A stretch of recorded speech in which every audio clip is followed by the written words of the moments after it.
It's Parm King, and I'm really excited to bring you this special Foundry collaboration video today. I have a special guest today. I was on his channel last week. It's Baileywiki, and some of you that are in Foundry already know who he is. He's well known for his gorgeous maps and really leveraging Foundry, using his maps in kind of a tile format, creating three-dimensional maps. We talked a lot about it. And after that video, I said, hey, why don't we do a video on my channel? He said, hey, I have some questions for you. And I wanted to show him some things that I was doing, and maybe he could really leverage those up for me as well. He's asked me to install 2 modules. He's going to show me how those work, and we're going to go through some of those things and have a good time here. Now, before we get started, Baileywiki, I have some questions for you. The first one is, when did you get into Dungeons & Dragons? Tell us a little bit about what you're doing on your Patreon channel. And the last one, why Baileywiki? Sure. Hey, Pyram, nice to be here. Let's see. So the first one, how did I get into D&D? So I played as a kid, like I think many of us did, and loved it. And it was a storytelling platform that I've never really found the equivalent of. And so I came back to it here, much later. And I started D&D game with my boys. And, they're between the ages of when we started this, they were between the ages of 10 and 12. And it all came flooding back, and all of the interesting things. And when you're a dad and you're able to DM your boys' games, there's all sorts of really cool stuff that you get to do to really kind of almost even watch your kids develop. Like, they get to try things, personalities that they don't get to try in the real world. I've got a shy kid that is the boldest one in the game, and it's just really, really amazing things. And what I wanted to do as we were kind of maturing in our gameplay is I wanted to start to bring in some of these new digital things. So I discovered Foundry, I discovered Dungeon Draft. And I also discovered I wasn't finding a lot of the maps and things that I wanted for my game, so I started making my own, and that's kind of what started me in my Patreon route. It was sort of accidental. I kind of backed into it after posting some things on Reddit, and they were really popular. And now what I do is I create content. I create a lot of tutorials for DMs on how to do stuff, right? Whether it's Dungeon Draft or Foundry. But, people ask me if I'm a map maker, and I guess at the core, I do a lot of making of maps, but I really am more about an experience maker. Like, how do you fuse technology and art and all the things that are available? Sound design, you name it. How do you create experiences for players that are really memorable? So my Patreon's really about getting access to all of my assets, which are a lot, and my modular systems and stuff like that. But really also getting access to the know-how and what we're really building alchemically in my Discord community to really just push the boundaries of VTT. And unfortunately, Foundry has created a really, really good platform to do that. Awesome. And now the most important question, why Baileywiki? Indeed. Well, there's a few things that make Baileywiki sort of a name that's stuck for me. But a bailiwick is really what is your area of expertise, and we all have one, and many of us have more than one, and that was really kind of the genesis of the idea. Is, could I build a community of people who are expert developers and expert designers and expert storytellers, and an expert. I've got a composer that's done some custom music for my Gothic map, which is used for a lot of Curse of Strahd stuff. How do you bring all these different bailiwicks together and let the alchemy of those interactions create really new and interesting ideas? So, that's at the core of what I'm about, is sort of bringing the community together in ways that frankly just kind of tickle me and make me interested in things, because I think it's in those new ideas that we find, it sparks other ideas. Excellent. Well, no, it makes all sense now. Baileywik, also wiki with the internet, so it's kind of a place you go for ideas and ideas of different people's bailiwicks. Awesome. I like that. Yeah. Cool. So I wanted to share I know you had some questions for me, but before we get started, I wanted to share something that I'm doing. Again, I'm going to be releasing this next month as one of my Curse of Strahd modules. It's a hex map through Berez, through some swamps. I want to show you how I did it. And I know we were talking before, and you said, hey, I got these modules. I think we can really step it up for you. So I'm going to show you what I'm doing now and kind of the concept, and then you can walk me through. You told me to install 2 modules, and you can walk me through how we do it. So you're looking at my screen here, and what I did is I've got this gorgeous swamp map by DM Andy. He's made for me for Berez. I'm using Foundry's hex map on there, and I've made a single token that represents all my players. It's a group token, and what I did here is I just made it group permissions to observe, and one player is kind of in the driver's seat, so everybody's get to watch. They have a very limited range of view here, this range of view, and as they're going through this, they're exploring, and this is very manual, I use the hey wait module. That's what these tiles are here, are these tiles, and that they hit them, the game pauses. So I'll just give you a little example how this mechanic works. So they're trying to find something in the swamp, they're moving through the swamp, and they hit this tile, the game pauses, there's a little noise. And what I'm doing now is I have a roll table called Berez Swamp Encounter. I go ahead and I roll this up, and it's a nested table. So I have a parent table here, I have 3 sub roll tables, and I have this, if they roll number 1, they get lost. So it's a 1d10. I go ahead and roll that die, and then it automatically, so if this rolls, it randomly rolled a random encounter. So then it goes to the second encounter table here, random encounter, and it automatically rolls all the way through the nested tables and says, okay, giant bat. And I go, okay, I've got a giant bat. And then what I do is I have this swamp encounter map, generic swamp encounter. I have my players here.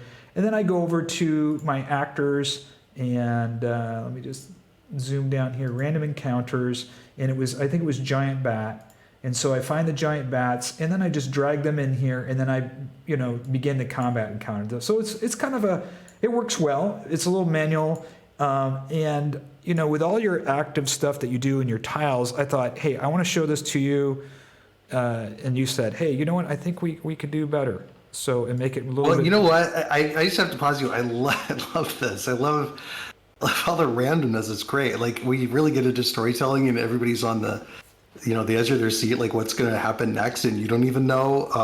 It's just great. So obviously you put the thought ahead of time into what could randomly happen. But I love that you use roll tables, that you've architected them already. And this is like something I can get, right? So I'm a Patreon of yours. I can I can download this, and I can get these roll tables and like sort of have this set up. This one, no one's seen this yet. So I'm play testing it in our Curse of Strahd stream. And I've been working on this map with DM Andy and putting this together. So I'm going to be releasing this next month. But you had some ideas, I think, and your knowledge base way beyond my scope in Foundry. So I thought maybe you could give me some ideas. So here's the Hex Crawl map again. And as you can see, I'm just moving through there and exposing the map, and then if they hit one of these encounters, hey wait modules, a really simple module, just pauses the game and allows me to do that. Yeah. Well, so this is really cool. So I mean, obviously, really simple, and it's great. And obviously, you once things pause, you as the GM, you have to kind of go through and sort of activate things. So I mean, maybe one opportunity is to just to automate some things on here, and so one of the modules I've been really using a lot lately because it's so versatile is Monk's Active Tiles module. And that's one of the ones that I had you install. Yeah, you had me install it. So how do I use that one? Can you walk me through that? You said there's an icon over here.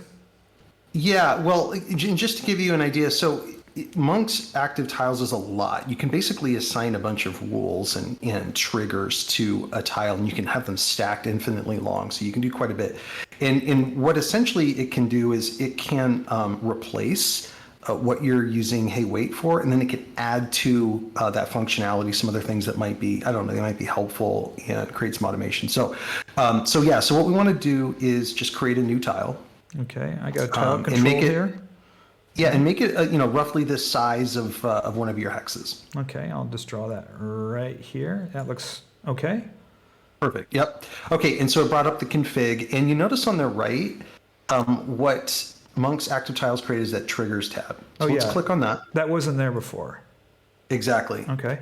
And so let me kind of orientate you around the interface here. So that very first row, whether it's active or not, that's going to be important. So we're going to click that on because we want this tile to be active. You can make tiles inert so they don't do anything until you reactivate it. Okay. And then there's some rules that we're not going to touch at the moment, but they can be helpful.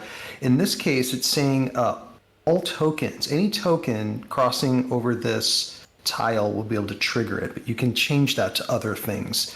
And I'll be doing a deep dive on this module here with the tutorial soon, so we don't have to go too exhaustive on this. We're going to leave all these as default, but also controlled by can be important. We're going to leave that at anyone because we want to trigger it as the GM, but we can change it to players. And then also very flexible is whether it's on enter or when they exit the tile, or you can have them click on a tile, or you can manually activate. It's really helpful, these different sort of logic steps to trigger it. We're going to keep them all the same, and then once per token this might be helpful for you in this map when you actually go into production, is to leave it toggled on for once per token. But I think for our test purposes, I say we leave it off. Okay. And then some other things, like if you really wanted to randomize this, you could change that % chance to trigger, where like they might walk over it and it wouldn't fire. Oh, okay. And so, depending on how you want to randomize, now you've already randomized things just by sort of randomly placing these tiles around. That's what I did, yeah. So we won't worry about that here, but that's kind of like what we're looking at. Now, where the real guts are is in this actions area down at the bottom. Okay. And so what I want you to do is click the add button. And in that drop down, maybe select it, and you can see there's a ton of options, and it scrolls down even further. And so we're going to use these to basically kind of recreate what you did with Hey Wait, and then maybe add a couple more things that we might find interesting. Okay. So go to so let's recreate Hey Wait for a second, right? And so the first thing we want to do is we want to pause the game when somebody walks over it. Okay, so and this one's super easy. Yep, and we'll have it happen instantly, so that's good. So I hit update, right? Yep. Okay, and I see it added as an action here, and I can stack actions on top of each other. I think you said, right? Is it? Yeah, it's right there. Yep. And then another thing that Hey Wait does is it stops the movement of the token. So probably want to do that too. So hit your drop down again and go down to stop token movement. There you go. Okay, I got that.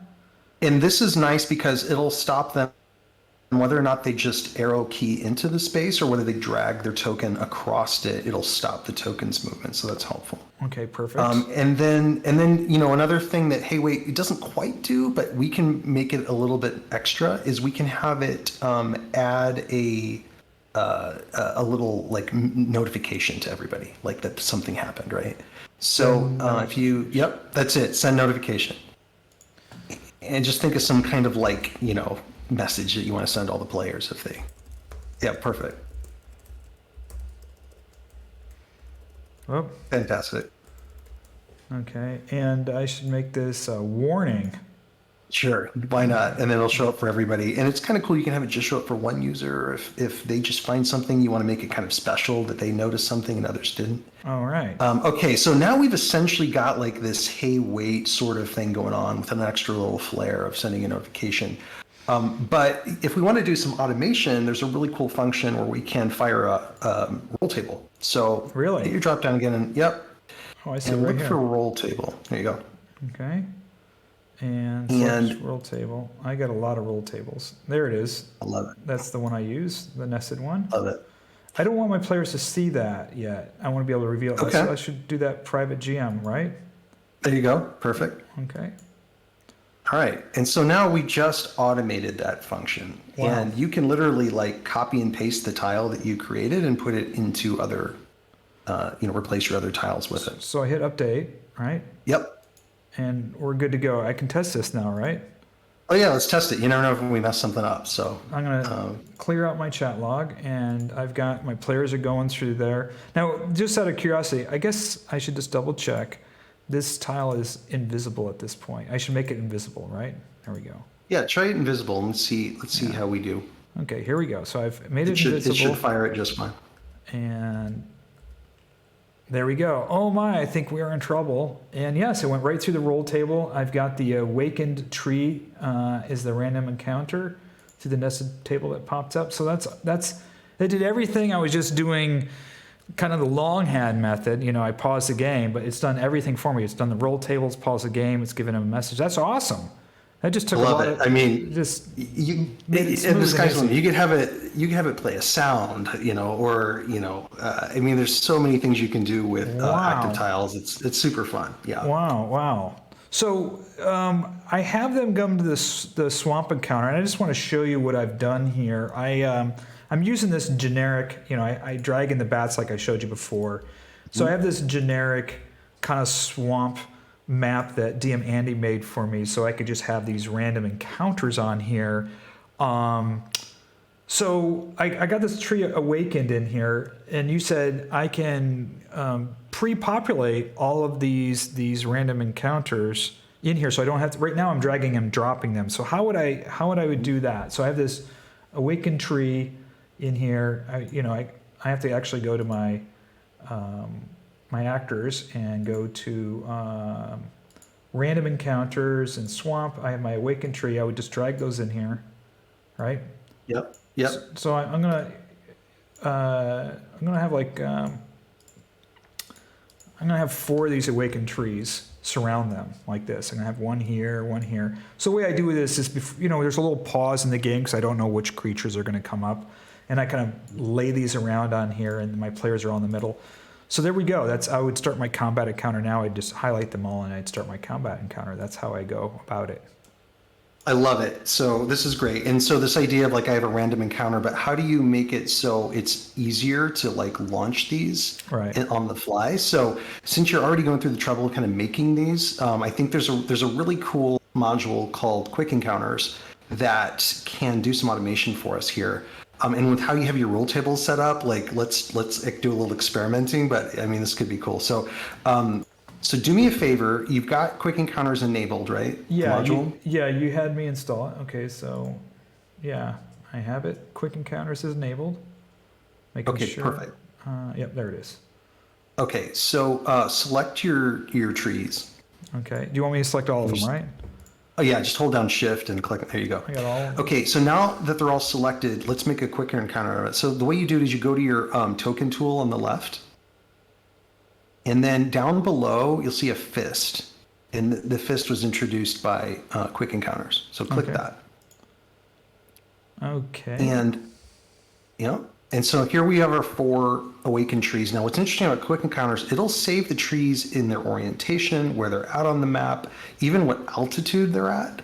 So you can like literally kind of preset whole battle with the bad guys, and then it'll save it all in here. So what we want to do right now though is we want to just save it. Okay, so I hit save. And you can close that. All right. And then you can close this too. And then I want you to go to your journal entries. Oh, and I see it right there. Yep. It says swamp encounter and the trees. Okay, so close this out because I want to show you one more place that this populated. So if you turn on your pins, your ability to view your pins on your scene. Oh yeah. There it is. You see, yep. And now I want you to double click that.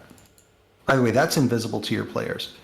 So when you double click it, now you've entered, you've got the ability to now run this encounter. So did you see, yeah, so you notice that it deleted all the trees earlier when it built it. So now click Run Quick Encounter.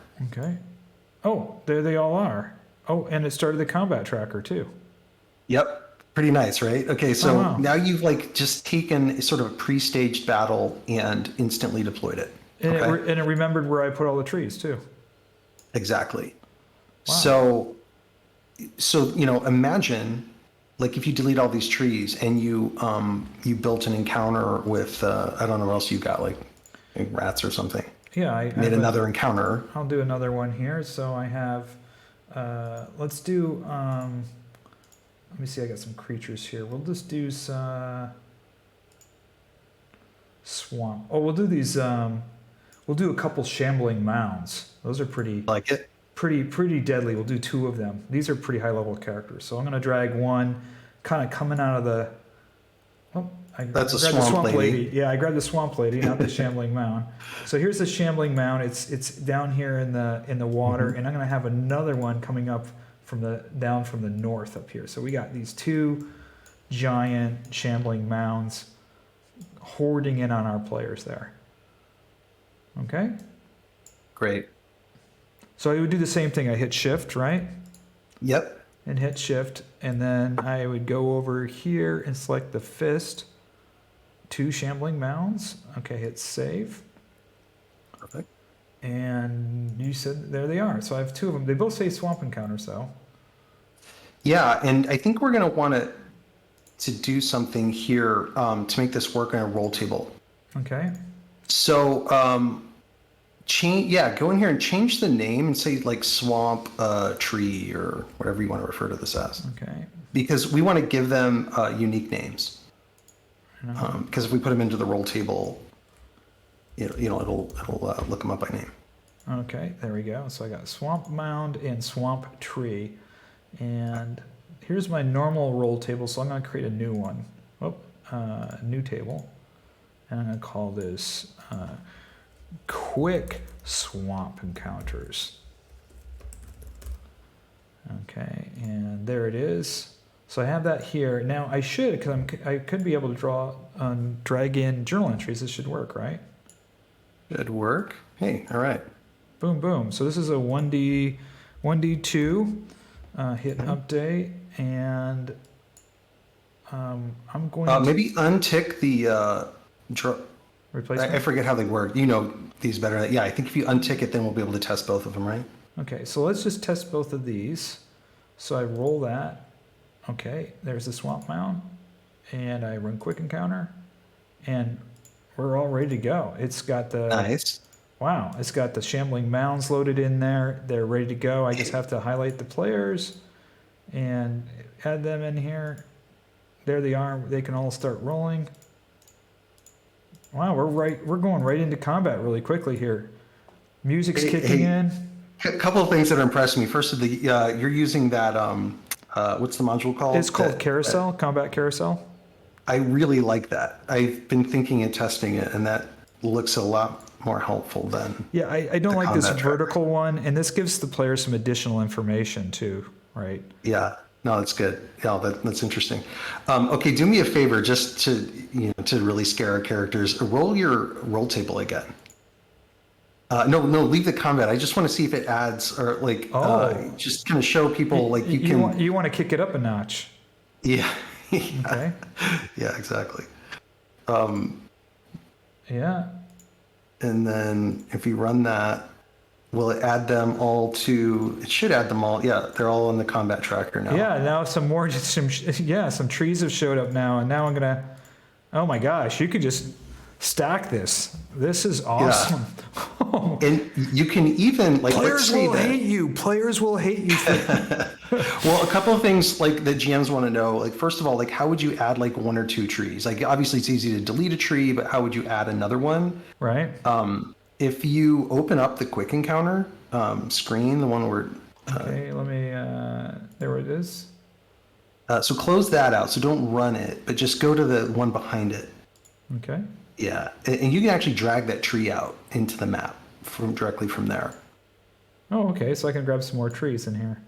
Yeah, because maybe you want to randomly roll how many trees are also awakened kind of thing, or they've kind of taken care of the first set. Maybe you want another wave, but that's how you do that. Awesome. So now what I can do, let's just end this. I just want to go back and make sure that I've got this all squared away. So I'm going to delete these. We got this, and because we had it on the hex, so when we get back to the hex one, hex crawl, what I need to do in this now is triggers, and the roll table I need to make is the quick swamp encounters one, right? Yeah. Mm-hmm. Yep. So this is not nested, but just to check it, because I'll have to nest it into the. Actually, I can do that really quickly on the fly. I'm going to get rid of this here, this roll table, And I'm going to go to the quick one and throw that in there. And they're going to make that 6, 2 through 6. And update. And we're good to go. So now, if I just leave this roll table as the Berez, it should work. So let's just see if I've got my stuff together. So they're walking through. I think we're in trouble. Okay, they got lost. Let's do another one. So I'm going to go back. You'll have to explain that we got lost mechanic to me too, because. Oh yeah, maybe there's a way we could. Let's. Oh, wait, let me see. We haven't got the quick encounter. Oh, we're not getting the quick encounter. I don't know why we're not. Maybe it's just. You know what I'm going to do is I'm going to make this. I'm going to do this. This will force it to give me the quick encounter after 4.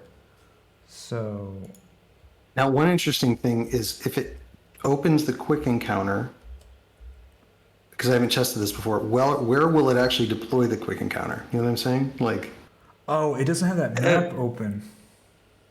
Yeah, I wonder if it needs that map open. Like, you may want to just keep your roll table the way it was, where there's a random encounter, and then right, and move those in there, and then go to the swamp encounter. Yeah, table. where it may just say you got a random encounter, and then you actually roll the encounter here when you're in the swamp. Right. Okay. No, that's perfect. That's perfect.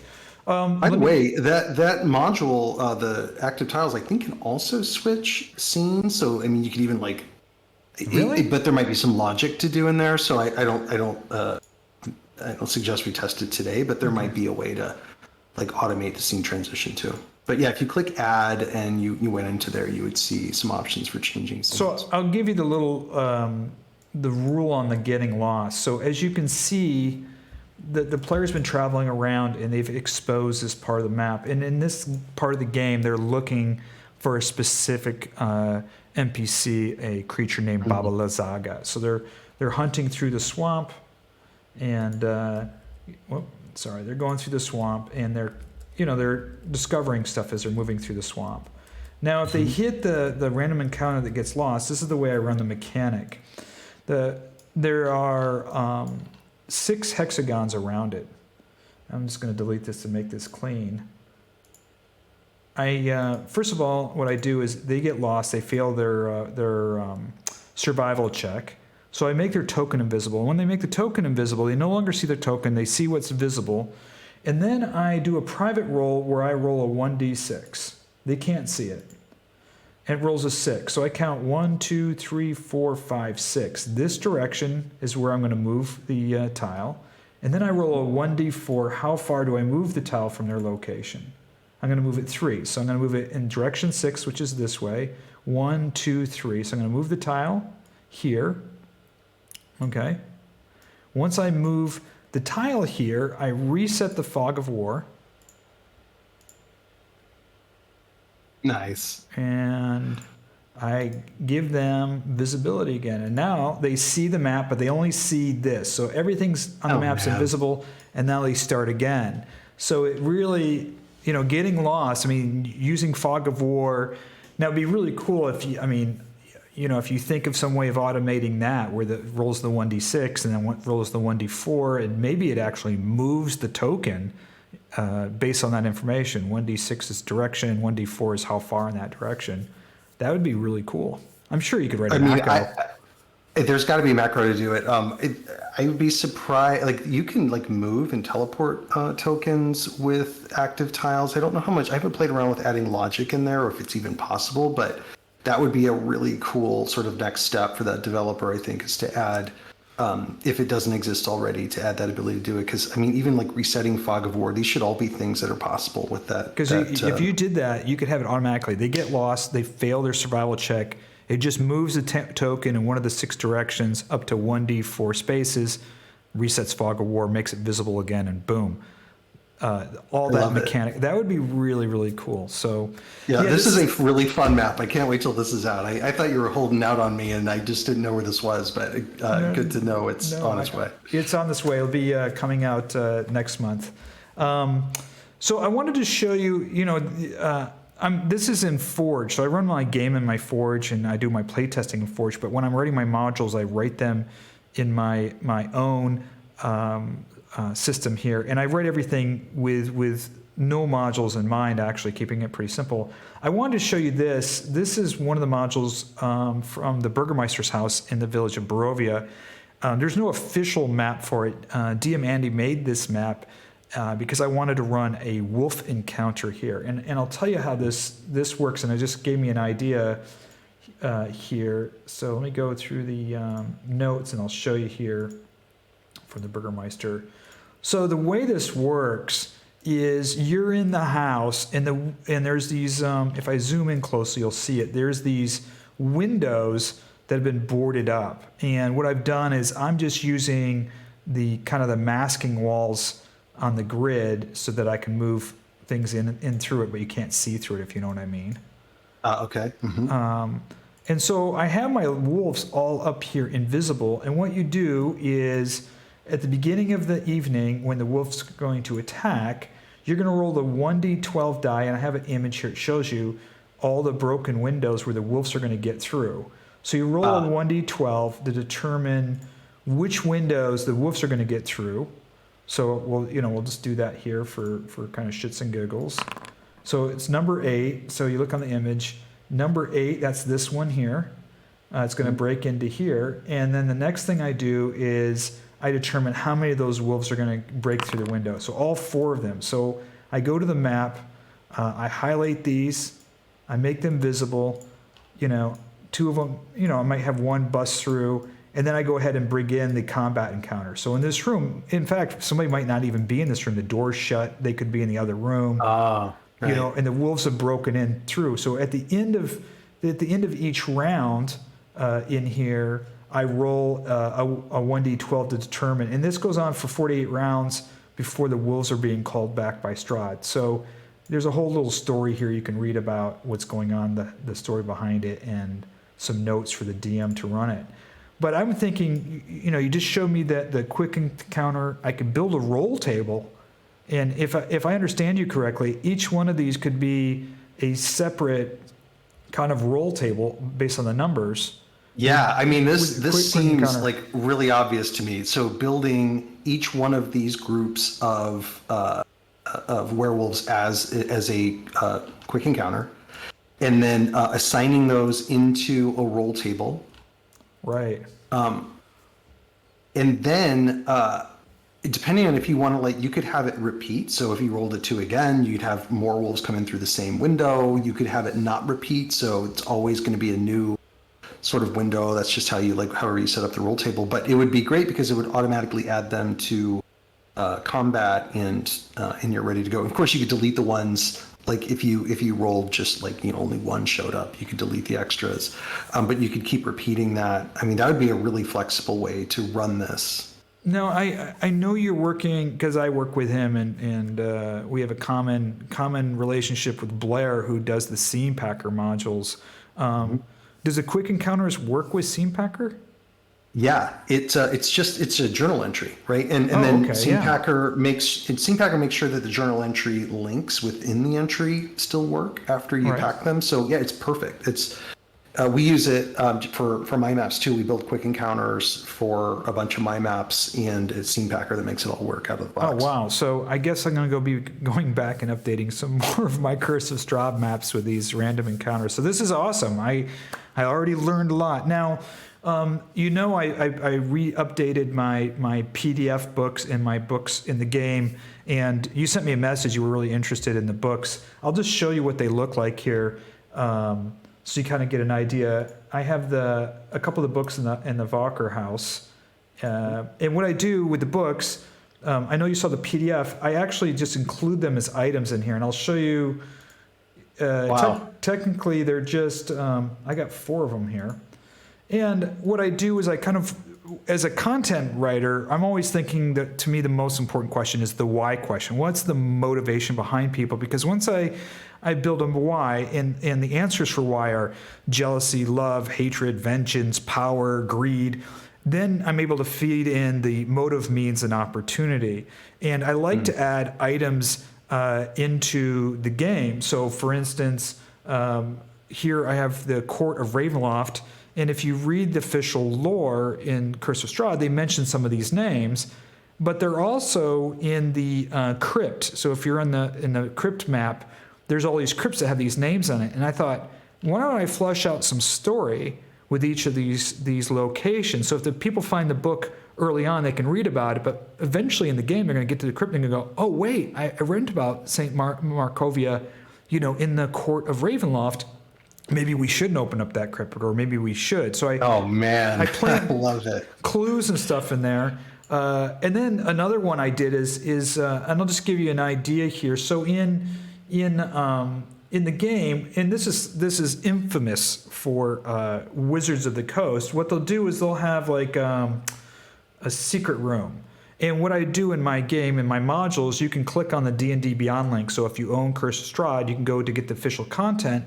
And what Wizards of the Coast will do, they'll write in just some flavor text. Oh, there's this black leather book, and here's the name of the book, and it's just, just a fun item. I always like to enhance that item. And so what I did with this particular one in the game was there's this great, I was looking through the DM, the Dungeon Master Guide, and I found this really cool thing in here, this Book of Vile Darkness that's got all this cool flavor mechanics. And so what I did say, well, why don't we just make this kind of fluffed book that Wizards of the Coast add in actually be something? So that's what that is this is actually an actual item. So each one of these books I've made them an item in here. And I'm going to show you how the mechanic works for me now. Again, I'm playing manually, and you're the automated expert. If my player... Wait, can I just interrupt really quick? Yeah. This is going to seem really remedial to you, because people think that I'm like some kind of like Foundry wizard, and there's certain things that I know pretty well.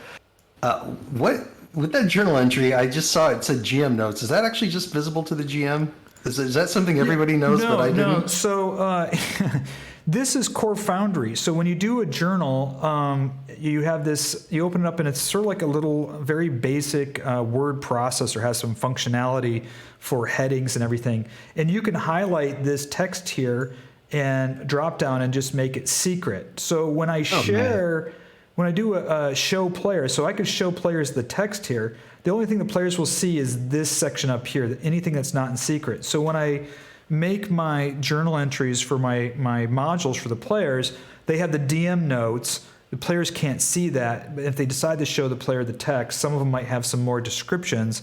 Then the players can see behind the hinged panel bookcase lies a secret room, and an iron chest sits in the corner. They won't see any. They don't see all that other stuff. Oh, so they don't have the link to D&D Beyond. Great. So that's the GM's resource. GM has to be the other little note that people don't realize, which is really cool in the journals that you can do, is you can actually make rolls right out of the journal. So you use this command, double bracket /R, type in the die 1d20 plus 10.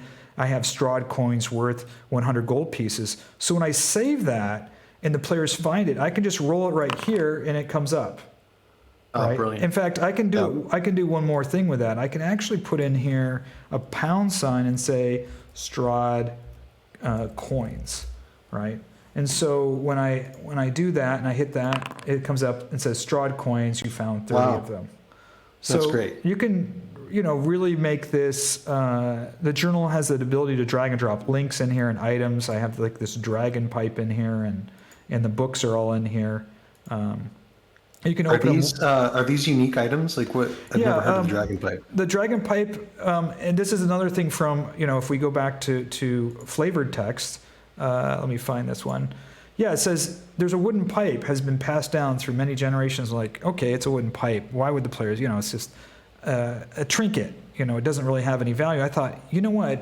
I like, again, I think it's important to be, when you're developing content, I always feel that if you're going to give the player an item, whether it's anything, it should weave into the narrative and the story. So, because what the players are doing, especially in Curse of Strahd, is they're getting clues, right? They're trying to solve a problem. They're trying to leave Barovia, find Strahd, kill Strahd. And there's all these locations and NPCs. One of those NPCs was Strahd's nemesis, this dragon called Argynvost, which he kills 400 years ago. So I thought, why don't we make this pipe made out of bone of a dragon, because Strahd actually kills it. And if the players, here's the DM notes, if the players smoke this pipe, they'll go into a dreamlike state and they'll envision Argynvost Holt, where the dragon lived, and get the entire floor plan. They'll go back in time and envision, because this bone is actually made from the bone of the dragon that Strahd killed. So they're going to get kind of some osmosis through smoking through this, envision being back in Argynvost, and they'll be able to get the floor plan of it. So I like to weave those kind of little intricacies and stories into in there, and it helps them find locations. It helps them learn about other NPCs. So yeah, it's That's something brilliant. And you just picked up a crumb from an unleft sort of loose end from the official material and turned it into a plot hook. I'm telling you right now, Wizards of the Coast have given you so many breadcrumbs that you can just expand upon and have a great time. And that's what I'm doing. I really enjoy writing content. How do I weave this story even further? So the why question is my most important question. Why is the motivation? It gives me reason. It connects people together. And then when you find these breadcrumbs, how do I connect the breadcrumbs into that why question? And that's pretty much the formula in my head that I'm using as I'm creating content. You know what this has me think of, like, opportunities with these books, because I love this. Like, having these books written is like such rich storytelling. For example, I have a bunch of like libraries and bookstores in my modules, and I really like the idea. Like, I have one it's coming out my next release, but it's like a modular library where I can just like make a maze of a library, right? And I could taking this concept and the active tiles, I could send my players out into the library and have them like browse around and literally like, click on a certain bookcase, and I could open up a toast message that says, "You found a book." And then they could look in their inventory and find a book there. And I can even assign permissions to read it. And like, I can automate all that. But just having this as my starting point, gives me that. But, no, that's awesome. The way I'm doing this now is quite frustrating. Is I go in here and I have my items here. So here's the items they find in the house, and they find the Court of Ravenloft. I right click on it. I configure permissions. If I had any players in here, I would, give the player the ownership and then say, "Oh, go find it in the items directory." And, it kind of breaks the narrative. And one of the things when I was doing the video with you, I was thinking about, we were talking a lot about combat encounters, is these battle maps serve a separate purpose, and I call it kind of exploration or discovery, right? You have this great fog of war, this great ability, and one of the things, the mechanics that I think is used too generously, it doesn't need to be used, is like when you ask players, okay, you go into the library, roll a perception check. Well, it's a library. You see books on the shelves. I don't want to have my players roll to look at books, right? They should just be able to go to the shelves and look at the books. And so that's what I do. They say, "Oh, I want to inspect the books. What do I see?" And I role play it, and then I give them permissions. But what you're telling me is I could take these items, put them into the scenes. Would I be using that active, tile? I think the way I would do it is I would use a transparent tile. So it's fully transparent. It's invisible to you and users, but it takes up like a single square. And I would put that tile over, like, just pick a map that's got a bookcase and just put that tile over that bookcase. And all of a sudden that bookcase becomes an interactive element. And they can click on it, click on the tile, and it would, assign permissions to that book. They would see it either in their actors tab, or you could actually put it in their inventory if you wanted to. I mean, the sky's the limit as far as like. Right. So I have like a library right here on the screen. And you're just telling me I could put, now I don't have that installed on this system. Yeah, I'll get you a transparent tile where you can just put it anywhere. You just put a tile over the top of it. And then if I did have active in this system here, this is my my instance that I'm running to build these modules. So I don't have that installed, but I would do the active tile amongst active tile token and turn that into an active tile. And you would set it to where a user has to click it, right? So that's one. Remember, the one we used is they have to enter the thing to activate it. Well, this one they can just click it. Yeah. So I'll just go back here, and so I can just highlight it while you're talking. So you said if I added one, you said you can. Oh, yeah, no, so it's go right to here. When they on enter, do on click. There you go. so when they click on it, it would function. And the reason we want to use a transparent tile is because I think it has to be visible for them to click it. I actually haven't tested that, but if it's transparent tile, then obviously you make it visible all the time, even though you can't actually see it. And when you make it visible, could we so I could add item, right? That'll add it straight to. It'll take any item. Like pick it. I'll just show you how it works. Okay, add item. Right. And then you select the entity that's going to receive it. So if you hover over those, the token who triggered the tile would be the one who gets it. Oh, very cool. Very cool. And then, or you could have everyone in the party. I think every party can get it if you pick like the one on the top right. So like, for example, if it was like. Right. So I get the token triggering it, and then I select the item. Yeah. And so if you go to your actors tab and find that book. I have. Or not your, yeah. So I have your objects tab. Sorry. I'll just grab this fall of. I don't think it'll drag. Hit that guy. Yeah. Press that, and then go over and press the book that you just picked out of the thing. Okay. There you go. It goes. And now it'll find that book and put it directly into the player's inventory. Wow. As long as you've enabled the tile. And look, you can do once per token, because otherwise they'll be able to click it and keep adding the book. But if you click the once per token toggle right there, that'll give them a single sort of item into their inventory. Oh, wow. So I can put this and add that right in there. Now, you said, what are some other the things I can do here? They can... So you can change permissions. So try that. Go to change permissions. Wow. And then select the entity. So you go over to that same book that you picked before. And now it'll say everyone can see, or just the player. I think if the player just clicked on it, triggering player, so just they could get access to it because they found it, which might be a good mechanic, right? Right. Oh wow, this is. And it gives them owner permission. Isn't that crazy? So you just automated like finding books, and then you can use that same tile. Let's say that you like that configuration, and let's maybe even add a toast message to it, so it says you found a book. Well, you can take that tile, copy it. And you can use it in other scenes, and you can just change. You can open it back up again and change some of the configuration to sort of customize maybe a different book or whatever. Wow. So really powerful stuff. There's another. It's a premium thing by Ripper called config presets, which is a premium module. Hello. We just did. We can make a library of those and use them whenever we want to in any scene. You don't have to cut and paste anything. You just kind of open up your presets and apply it. I'll explain that in a future tutorial. But yeah, it's really good if you're like world making and you're going to do a lot of this kind of mechanics. That's awesome. I'm thinking now, we can do this with the books, but I was running in one of the locations. I did it in Theater of the Mind. Is the characters had to create a potion, but they had to find the vials of liquid.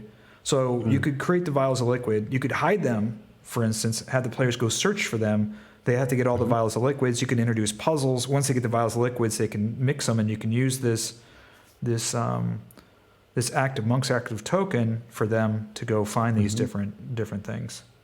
Yeah, totally. You could have puzzles. You could have encounters along the way. I mean, you can really make it dynamic. Yeah, wow. I love it. No, that's a good use case for it. Wow, amazing. Well, I've already learned so much. I've got the hex thing, which I'm going to definitely hex crawl, improve upon. I got some ideas now to go back to update my modules for like the wolf encounter and several of the other ones. Obviously, with the library, which you have the library. All the books, by the way, if you're interested, all the books are available for free on PDF on the Patreon page. I'll put a link to these books. I'm always adding to them. I think there's like 10 or 15 Curse of Straw books that I've added, so you can head over there and get them for free.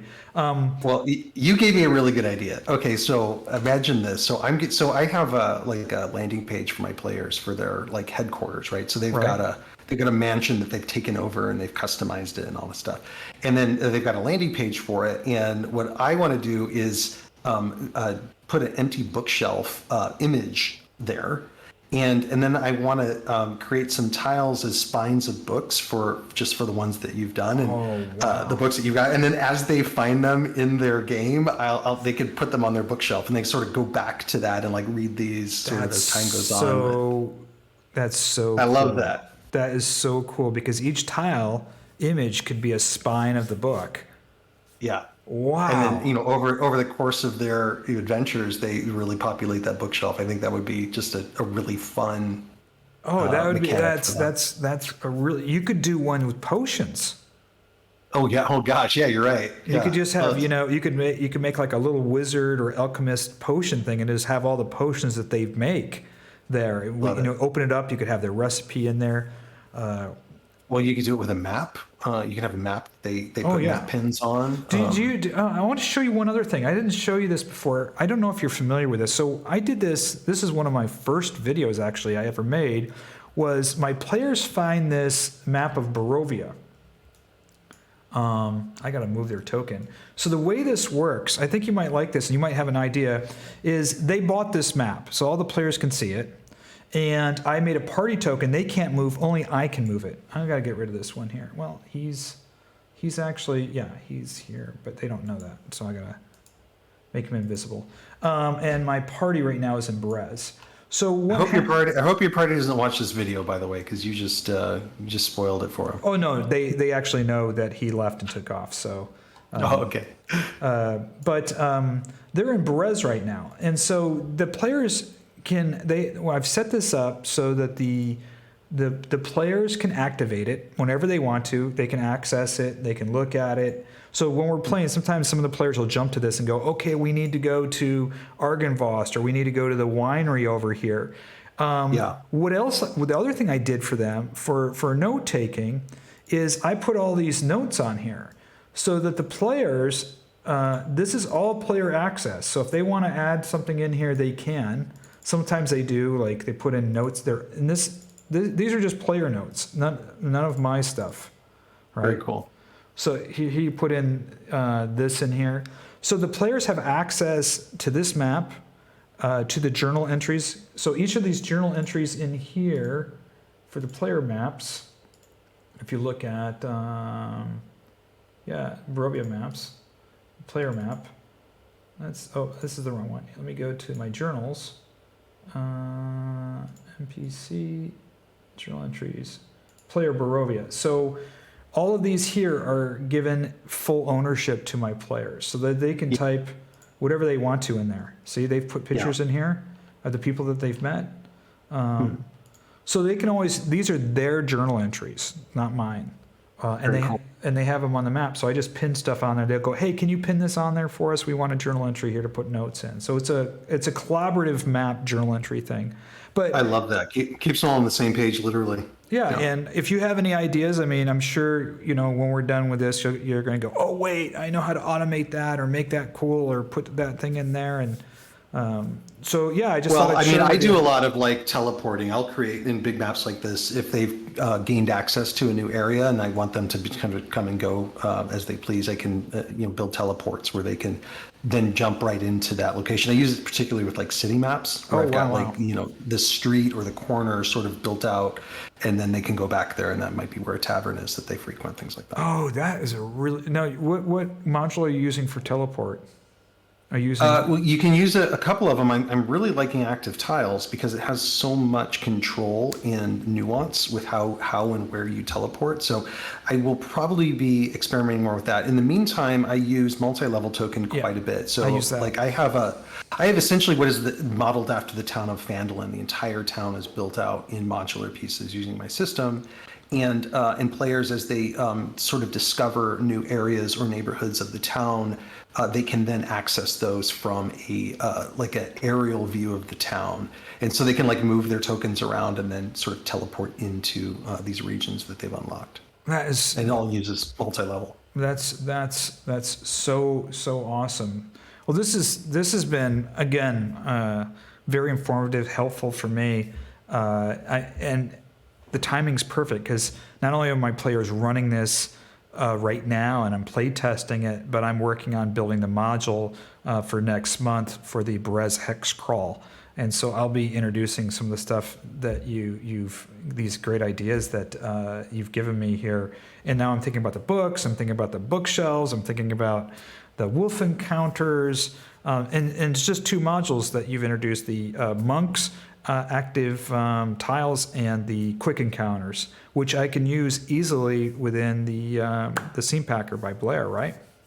Exactly. Yeah. And I mean, you give me such inspiration. This was such a cool mechanic. I mean, just the basic mechanic you implemented is so much fun. I mean, I'm just, applying a little technology to it. But I mean, the books that you've written, I just find that incredible. I can't write like that. And so to have all of this content done that I can then drop in and do some fun mechanics with is just, it's really inspiring. So I appreciate you. No, it's, each one of us have been hitting our sweet spot, and it's great collaborating with people from the artistic side and the technology side and the content side, and all weaving together a magical and amazing experience for the players. And at the end of the day, we have this great toolbox called Foundry that just really lets us do so many amazing things. And I've been doing it for a year now, and like every week I discover something, just some small nuance, something new.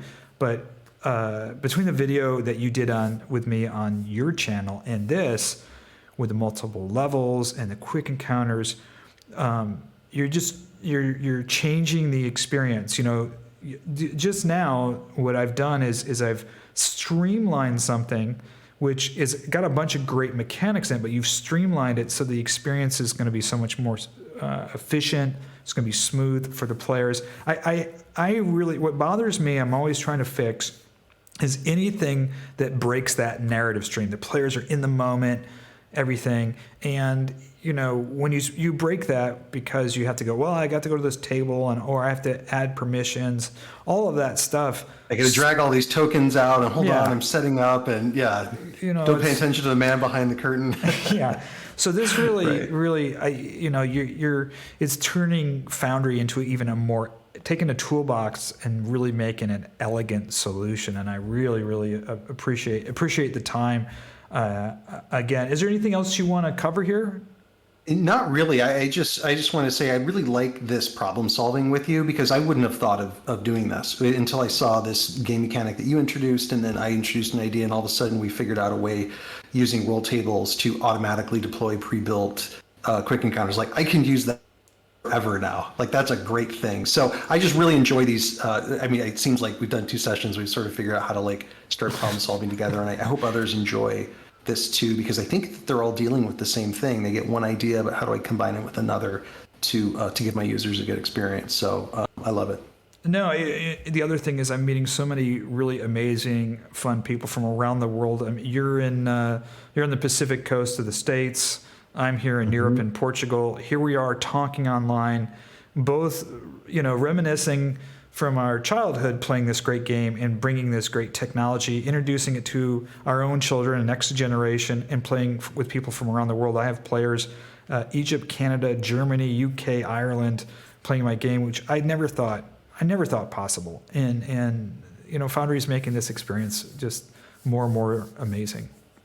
I love it. Yeah, I see the same thing, and it's a lot of fun.